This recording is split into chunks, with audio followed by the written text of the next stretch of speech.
എന്തൊരു ശല്യ. ഈ ഒരു ഒക്കെ നമ്മളെല്ലാവരും ഉപയോഗിക്കണതാണല്ലോ. പക്ഷേ ഈ ശല്യ എന്ന് പറയണത് ആരാണെന്നറിയോ? A person from Mahabharata. പാണ്ഡവന്മാരുടെ ഒരു വകയിലൊരു അമ്മാവനായിട്ട് വരും. പക്ഷേ യുദ്ധസമയത്ത് he will have to be in Kauravas side. ഭയങ്കര വിഷമോ, എൻ്റെ മരുമക്കളെ ഹെൽപ്പ് ചെയ്യാണ്ട് ഞാൻ ഈ കൗരവന്മാരുടെ സൈഡിൽ പോയിട്ട് ഫൈറ്റ് ചെയ്യേണ്ട ഗതികേടായല്ലോ എന്ന്. അപ്പോൾ യുധിഷ്ഠിരൻ പറയും, പേടിക്കണ്ട, ഞങ്ങളെ നിങ്ങൾക്ക് ആ സൈഡിലിരുന്നും ഹെൽപ്പ് ചെയ്യാൻ പറ്റുമെന്ന്. എങ്ങനെയെന്നല്ലേ, കർണൻ്റെ രഥം നിങ്ങൾ നയിച്ചാൽ മതി എന്ന് പറയും.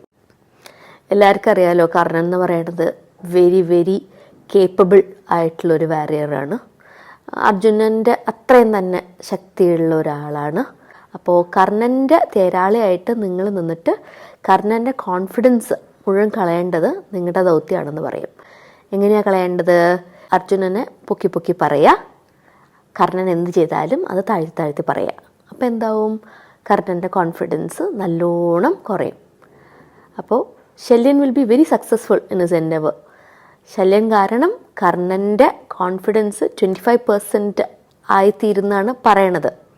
And that is how Pandavas win the war against the Kauravas and they defeat കർണ.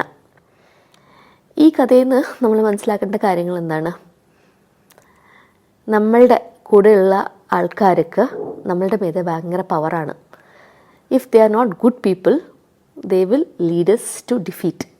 ഇപ്പോൾ അർജുനൻ്റെ തേരാളിയായിട്ടിരുന്നത് സാക്ഷാൽ ഭഗവാൻ ശ്രീകൃഷ്ണനാണ്.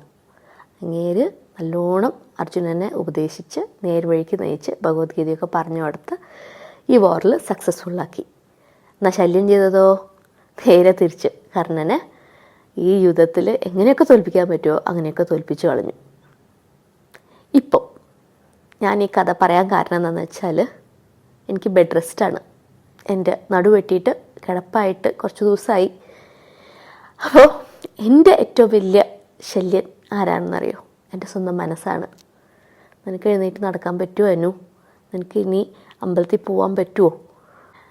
നിനക്ക് ബാത്റൂം തന്നെ പോകാൻ എന്തൊരു ബുദ്ധിമുട്ടാണ്. ഒന്നും നിനക്ക് തന്നെ ചെയ്യാൻ പറ്റുന്നില്ല. എൻ്റെ മനസ്സാണ് ഇപ്പം എൻ്റെ ഏറ്റവും വലിയ ശല്യൻ.